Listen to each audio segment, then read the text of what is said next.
brought to you by St. Clair Health, expert care from people who care.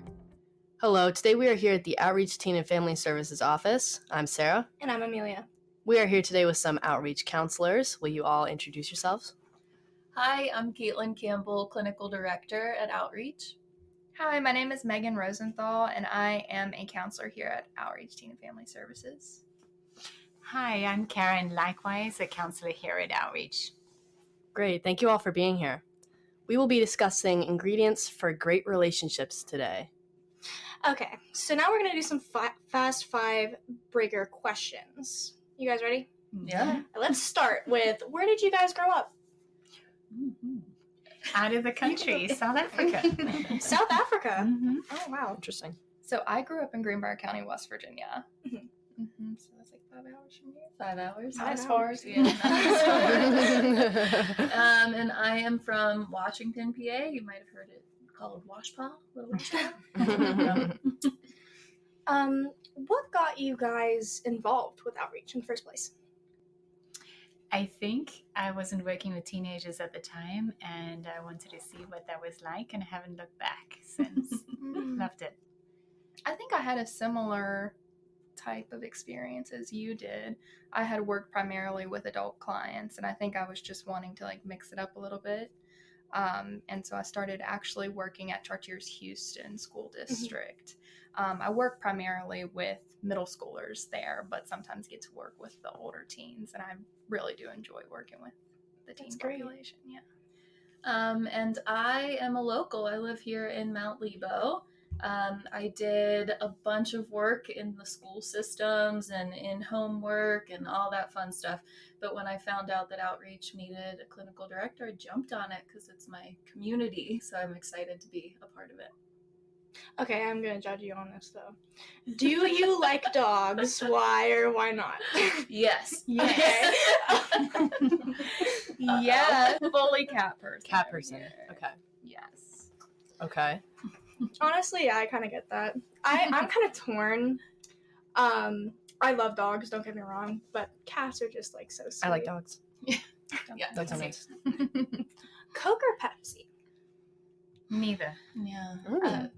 Yeah. I'll have to go with you on this. I don't like them. No. If I'm forced to have it, I'll have Coke, I think. If I'm Diet Coke. craving something, Yeah.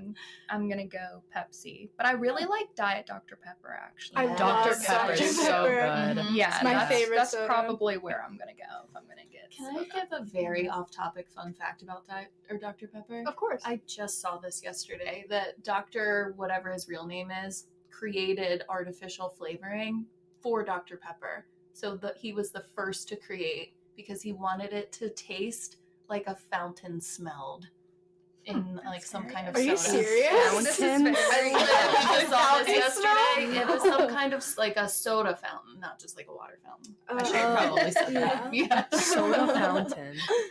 We can cut Interesting. that. Soda. I was envisioning that will be in. Yeah. I was envisioning a fountain I thought you meant like a study. I'm imagining the water fountain. Yeah. What it is, soda fountain. Okay, I'm not gonna hound you with this for too long. This is the last one. What's your favorite color? Green. Yellow. Green. I have never I'm met also someone that's favorite color has been yellow. Yeah. That's Love very that. unique. I love have that. before. Only one person. Interesting. Okay. We would like to thank St. Clair Health for being our annual sponsor. At St. Clair Health, we're always improving, building on our commitment to face the challenges of today, making an impact on the communities we serve, so we can be stronger together. St. Clair Health, expert care from people who care. First and foremost, thank you guys so much for being here. I know relationships are a big part of being a teen, and they're a big part of life in general. When we think of teenage romance, I think a lot of the times we think of dumb love or heartbreak. In my generation, there's not much love, if I'm being honest. A lot of people my age would rather mess around than be in a committed relationship because they don't see any fun in that, or the relationships they've had in the past haven't been healthy. And at an age under 18, that's detrimental and that shouldn't be happening, in my opinion. My question is, what would you consider a healthy relationship, and how could you save an unhealthy relationship? Okay, when I think, can I look at this in the frame of teen? Like, I will say when I work with kids and teens, the thing that I hear a lot about relationships is what the other person wants seems to matter a lot more than what they want. Absolutely. And so I think to be in a healthy relationship, it starts with you. Because if you know what you want, then you'll seek out somebody that has the same values that you have. But I do see it pretty often that when we're, and like as a teen, it makes sense if we're still trying to figure out who we are. But I think that could be helpful to a healthy relationship, is start with yourself. Oh, I love that. I totally agree with that. Yeah, absolutely agree with that. I think too, I think of like knowing your limits and your boundaries in relationships, and feeling like you can have open communication with the person that is your partner, the person that you're with. You know, the idea of like comfortable pace comes to mind. You know, if both people are moving in the same direction and feel comfortable with that, you know, that's really important. And also, you know, if we start to get that feeling like this isn't feeling comfortable for me, it's important that we feel like we can communicate that to our partner. So I feel like knowing our limits, our boundaries, and then feeling comfortable to communicate that to our partner is really important too. Yeah. That's right. And I think importantly, because I am working with a teen currently, that your needs are, you have needs in a relationship, and it's okay to have needs in a relationship, right? So sometimes folks feel like they need to put their needs aside in order to tend to the other's needs. So we need to make sure that our needs are just as important as our partners. Yeah. And having respect, I think, will make all of these things happen, right? So if you have respect for yourself, you have respect for your partner, so you know that you can communicate in a safe and trusting way, is the way to have a healthy one. Yeah, I think communication is really important. I have a lot of friends who their relationships just end up falling apart. They end up breaking up with them.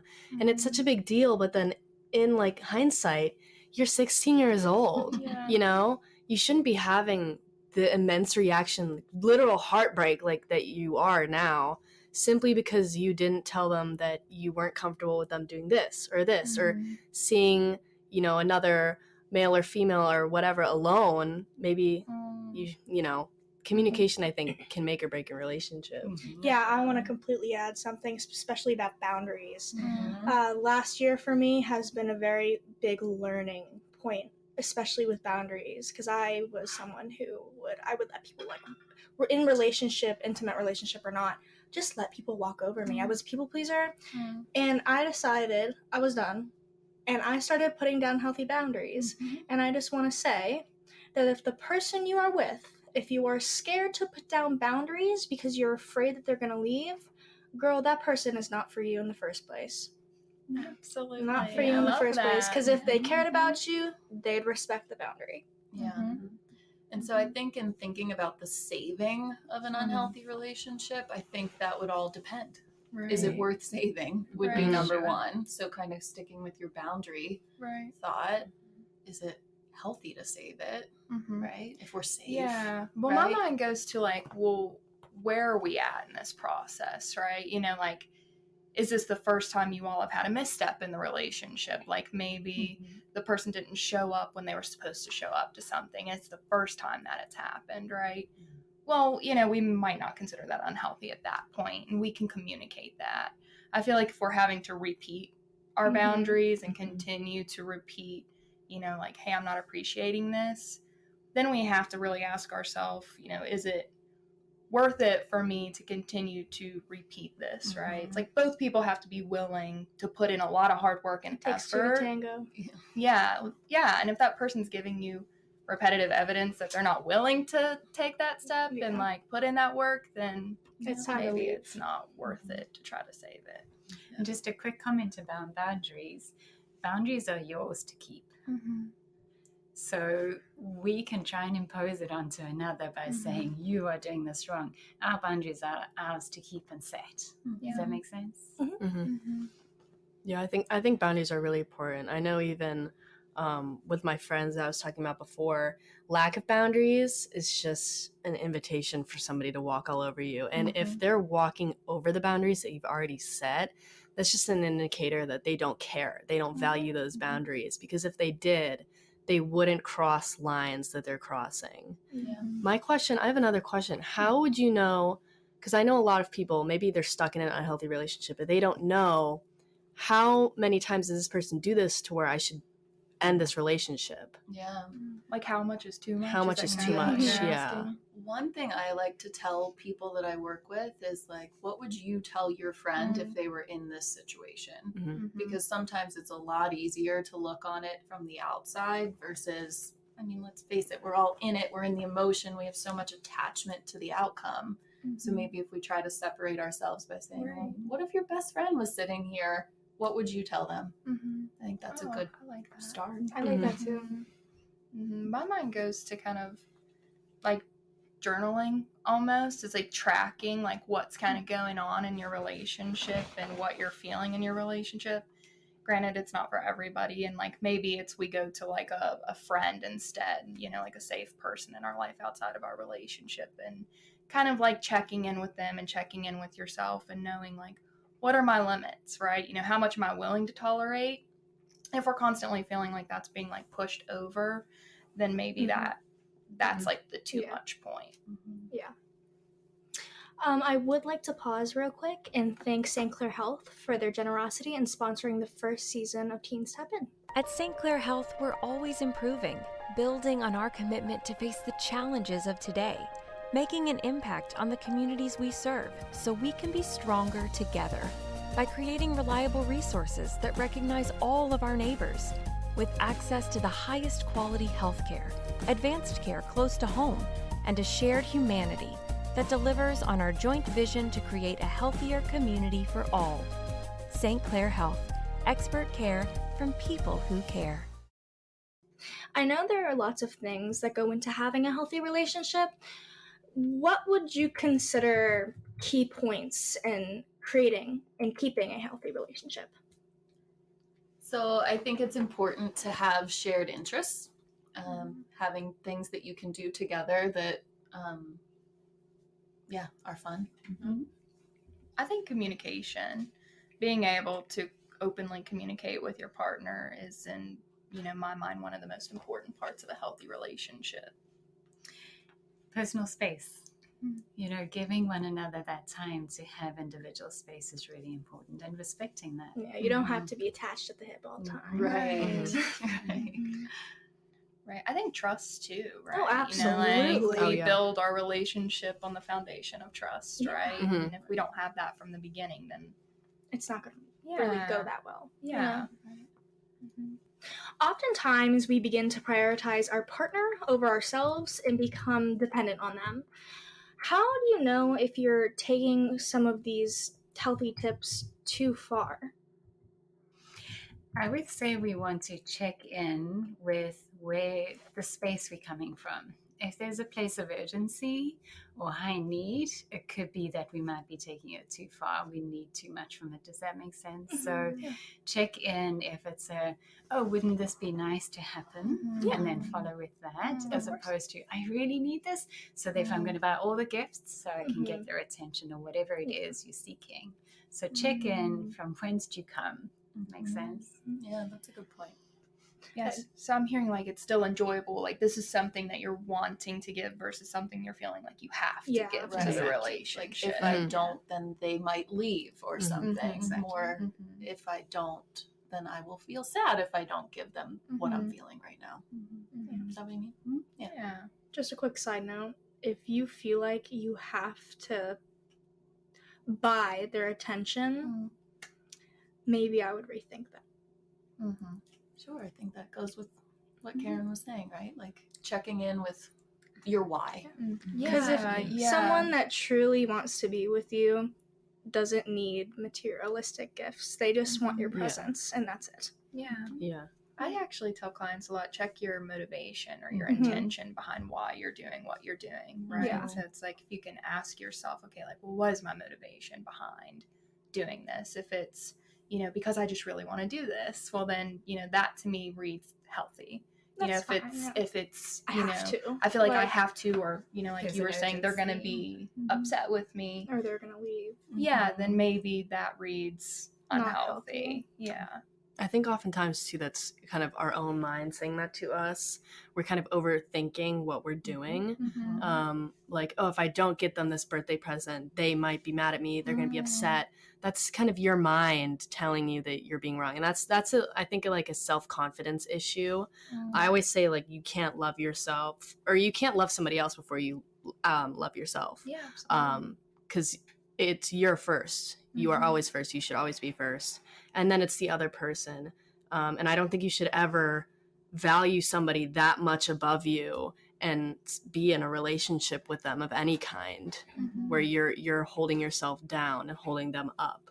Right. Yeah, like you should feel equals in a relationship, right? It shouldn't be one person is prioritized over the other. It should be 50-50. Yeah. Some days it might be 40-60, but eventually it should always level up to 50-50. Yeah, absolutely. Yep. Are you guys familiar with the term love bombing? Yes. Yeah, I recently just heard about it, and apparently it's a manipulation tactic used by people to gain the trust of their significant other very quickly. They basically move the relationship really fast in the beginning, for instance, saying, I love you too soon in a relationship. My question to you is, how fast should a new relationship move? And when should you say I love you? Oh gosh, that's a tough question. It's loaded. Yeah. Sorry for the loaded question. It really is down to your feelings. Like kind of how we started. You start with where you are and how you feel. If it's how you feel, but then checking in with your motivation, your reason for doing it. Am I saying this now so that they don't leave, or I feel like I'm supposed to say this now because we've been dating this many months or days or weeks or whatever? I don't think there's a direct answer, I guess is what I'm saying. And I think what I'm hearing you say as well is sometimes we make rules for ourselves and for the relationship, right? So check in on those rules. Right. Who's making them and why? Yeah. Right? Yeah. I go back to comfortable pace too, like knowing, yourself and checking in with yourself, and when you feel comfortable and when you're starting to feel uncomfortable. And if you are getting that ick feeling, that icky feeling, the ick. if you're getting it, there's probably a reason for it. And so listen to it, listen to what your mind and your body's telling you, check in with it, and then communicate it, right? And if the person's not willing to hear you out, or they get upset with you, then maybe we have to kind of reevaluate if that's a good relationship for us to be in. Yeah. I just want to add, me personally, I feel with the I love you question, yes, very loaded question. Now that I'm thinking about it, I feel bad that I asked. No, it's a good question. It is a For good the question. topic, it makes But a it lot of can sense. either give a big answer or like, it was just a big question. Yeah. If I'm right, I don't know how you feel on this topic. It shouldn't be like, oh, at 3 months I should say I love you. It should be like, like even if you're 4 months in, 5 months, 6 months, and you just don't feel ready to say it, that's fine. Yeah. However, if not to get that person to stay with you, but if you feel that you really do genuinely love that person, it doesn't really matter when, just as long as it's genuine and it's not to get that person to stay. Right. Yeah. If you're feeling comfortable. Yeah. It's all about your comfort level. I feel like moving on the same pace is also like really important. Yes. Because I know it's supposed to like go with the flow. I feel like, in my opinion at least, because that's when it's really important, and that's when love is true. I feel like I know a lot of friends that are always like, why'd you say I love you that early? To like my other friend, you're supposed to say it around like 2-3 months. You said it after like 1.5. I'm like, why does that matter? Doesn't matter. It's a I don't rule. think it matters. Yeah. Why should it matter to you when I decide that I truly love somebody? You know? Right. And I think as if you're on the same page with your partner and you communicate well, that's what I think makes a relationship. Because really those first early stages in a relationship, in my opinion, are probably the most important, because that can make or break it. Yeah. And there's like a saying, like after the 3 months, they show their true selves. Yeah. And like I think they just get used to being around you. Yeah. The 3-month rule. I know exactly what you're talking about. As counselors who work with teens, how important is self-love when talking about having meaningful, / healthy relationships? I'd say Very the most important. I think Truly. Sarah said this earlier. You can't love someone else until you love yourself. And I also think going along the same thing, like you'll accept the love that you think you deserve, right? So if you work on loving yourself first, then you're going to attract someone who's going to treat you how you deserve to be treated in a relationship. Or if you aren't with that person that you deserve to be with, you will know it because of how you feel and respect for yourself. And one last question here. What do you hope more teens realize about relationships?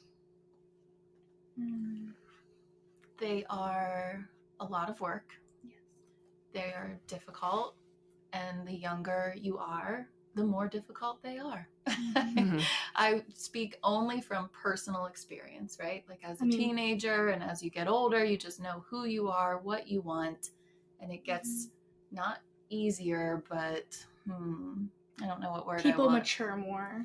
I think you just know yourself better. Yeah. And so you end up with the right people for you. Yeah. I think too that I would say that I hope that teens learn that it's okay to let people go. You know, not every relationship is going to work out. And I think I notice a lot in teens is like there's some sort of guilt or this feeling of like loyalty to people in their life almost in the sense of like, well, I feel like I'm outgrowing this friendship, but I feel bad to let them go, or I feel guilty about that. But I think like one thing that I would always say or hope for a teen is like, listen, if you feel like you're outgrowing a relationship, it doesn't mean that there's any hard feelings, or it doesn't mean that, you know, you wish them like anything but the best. It just means like sometimes we outgrow friendships, and it's okay to let relationships go that aren't healthy for us anymore, just aren't serving us anymore. And just finally, I'm thinking this mutual fulfillment in both parties is a healthy relationship. If you both are feeling the same, mutually fulfilled, then that's a good sign, obviously. I want to add one more, that it's okay to be alone. Yes. You don't have to be in a relationship. Yes. And even if every one of your friends are in one. Yeah. Absolutely. Okay. I learned that the hard way. I constantly felt like a couple years ago, I felt like I constantly had someone to love me. And because of that, I would try and be with anyone who would give me the time of day, give me any type of attention, because I felt like I always had to be loved. And at that point, I started to grow and realize that I can love myself better than anyone's ever going to love me, because I know myself the best. I know what I like. I know what I don't like. No one else is going to be inside my head but me. I'm always going to be the best person for me. And in life, your happiness shouldn't be a partner. You should find other things that aren't you shouldn't have to focus happiness, your main source, on a person. You should be happy with other things like hobbies, your job, like the friends that you have. And yeah, a boy or a girl would be a bonus to that. They don't have to be in your life. You can buy yourself flowers, right? I know. Buy yourself flowers. I think when we're teens, a lot of time, or just younger, I think we're so eager to get in relationships because that's what everybody does at that age.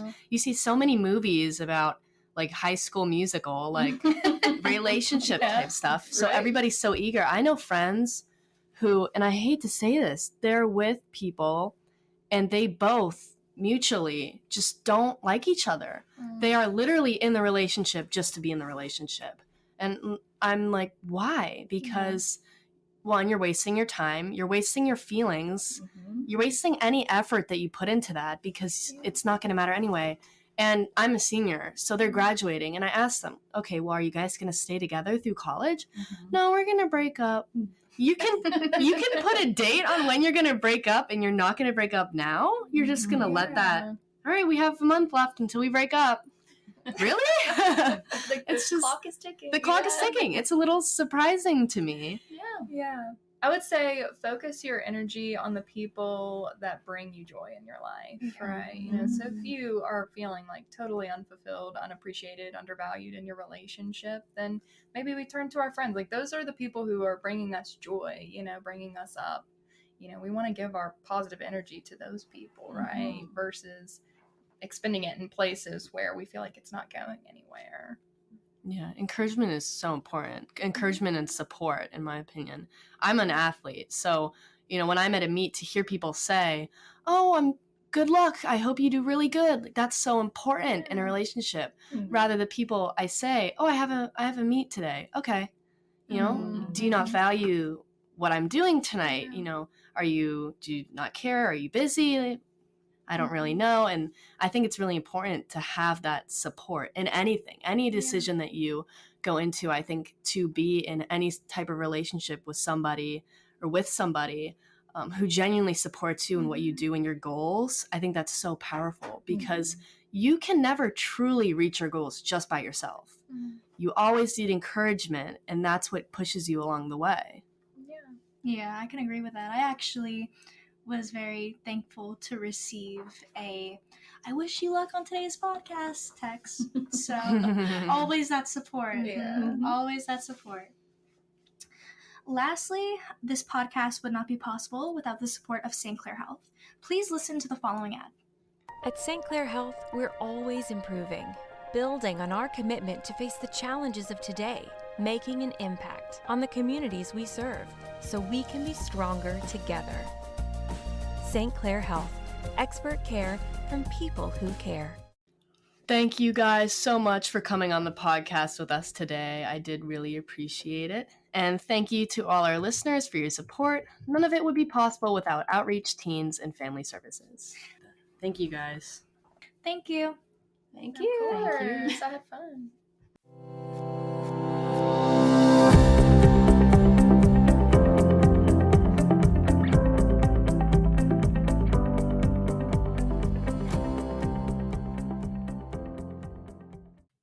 The views and opinions expressed in the Teens Tap In podcast represent the opinions of the hosts and their guests. The views and opinions expressed by Outreach Teen and Family Services employees, donors, and volunteers are their own and do not necessarily reflect the view of Outreach Teen and Family Services or the show's sponsors. The content here should not be taken as counseling advice.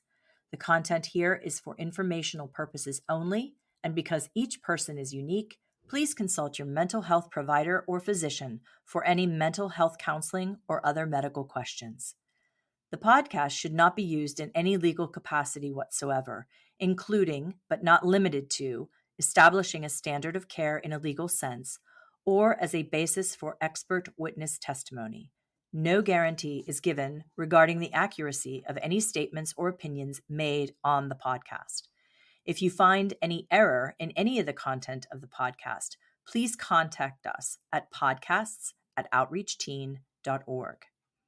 Outreach Teen and Family Services, its sponsors, donors, and partners expressly disclaim any and all liability or responsibility for any direct, indirect, incidental, special, consequential, or other damages whatsoever arising out of any individual's use of, reference to, reliance on, or inability to use this podcast or the information presented in this podcast. Please go to www.outreachteen.org to see the complete notice and disclaimer for the podcast episodes.